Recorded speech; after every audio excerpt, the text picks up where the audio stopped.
Welcome back to the channel, everybody. Time to talk Terra Luna Classic, namely the SEC, Duck 1, and a big Binance burn on the horizon. And if you're not bullish for that, well, I don't know what else to tell you other than get ready, because this one is a pretty exciting one. Make sure you subscribe to the channel to keep up to date with everything going on in the world of cryptocurrency. Smash on the like button, and here we go. Let's get into the market. Now, we're down about 20 billion on the day. The market's kind of in this limbo effect right now. We see a couple of meme coins moving, a couple of kind of chains starting to move, things like Solana, but actually the overall cryptocurrency market is hovering around that 1.65, 1.67 trillion dollar market cap. Now, if we were to scroll down to the 81st highest ranked cryptocurrency, we see Terra Luna Classic there, sitting around $67 million in volume, our market cap around 828 million. So the haters will say we're done again. The haters are in a world where we are finished. Terra Luna Classic's got no hope. However, there are some important things that are coming, and namely what's interesting for me today is we got the ruling around Luna and UST, and the price held pretty firm. So what am I talking about?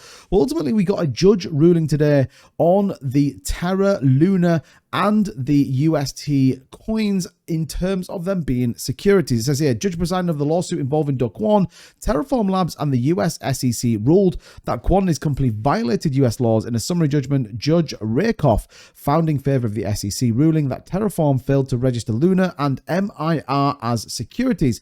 Federal Judge Jed Rakoff issued summary judgment siding with the SEC that Terraform Labs violated securities law when it illegally sold its cryptocurrencies to the public. Now, you have to think about why that is, first and foremost, and they used a quote from Duck 1. I was talking about this in my live stream, in which ultimately he told investors, if you buy Terra Luna, your money or your value will go up. And actually, that was very true for a long period of time. However, that ultimately means there's an expectation of profit, therefore making it a security. Now, this does go on to talk about, it says, according to Bloomberg and the Straits Times reports, Judge Jed Rakoff ruled in favor of the US Securities and Exchange Commission, agreeing that Duck 1 and his company Terraform Labs illegally sold unregistered securities to the public.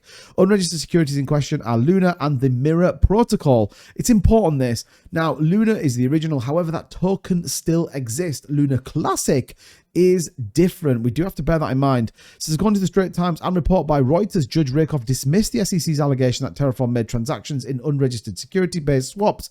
The civil trial is scheduled to begin January 29th, 2024. Now, obviously, at the minute, Duck 1, still in a Montenegro prison, was going to be extradited to the US. Not the case. Actually managed to, was successful in his appeal to stay in Montenegro. So we'll see how that one plays out. But it says the trial and charges against Terraform and Duck 1 stem from the implosion of Terra's UST stablecoin in 22.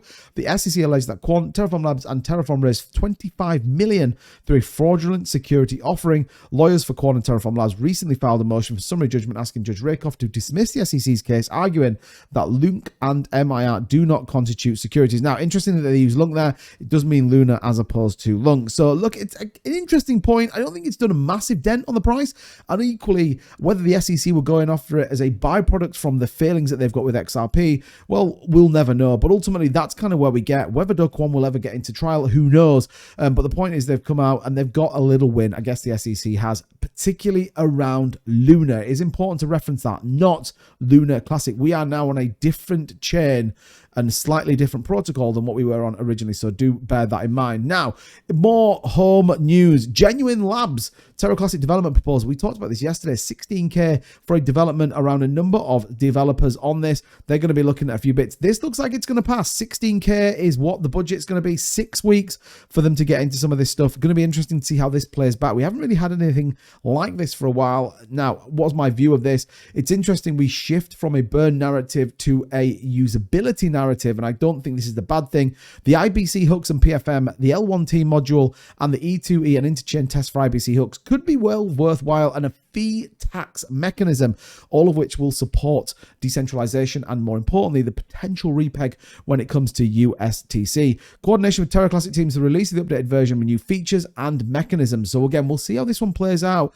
It is, and let's not be fooled by this, some of the team that were on the L1 as well as a number of other teams that have worked on this chain on the old way of doing things. So there is a little bit of a question mark here. When we do look at what's going on in our community pool, it's not like we're short of it, but it has to pay back. We've actually seen more movement just from a couple of tweets from a few people, as well as Terraform Labs being involved in this. So for me, the community UI have to hold these people to account to deliver. Otherwise, it's just going to be a waste of money once again. And when you look at the list of some of this stuff that we got through, you know, is this or was this really worthwhile for what we were hoping to see? Again, time will only tell with this one. When we look at stats, I've talked about this a number of times now. We continue to see people staking their Luna Classic. Good news. We got that 21 days post the pump in which a lot of people sold off. That's what we saw on the price. This big price action dip here was where we got it from, that initial pump and people taking profits. Now, where do we sit on a price perspective? 141.77, up about 0.7 on the day. Now, we did get the bottom in here,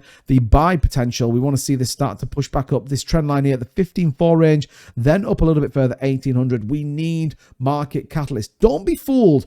ETFs coming in, Bitcoin ETFs, spot Bitcoin will pump Terra Luna Classic. Maybe not as much as we're going to see, but you got to understand whenever Bitcoin goes on a massive run, people look to drop some profits in it. I think if we get some good news, some TFL news, anything to do with, you know, a big movement for whether that be endpoints or any infrastructure that's going to be used from TFL, I think that could be a good news. Even dApps and new projects. Keep your eyes open for what's going to go on with that. So Terra Luna Classic, far from being done.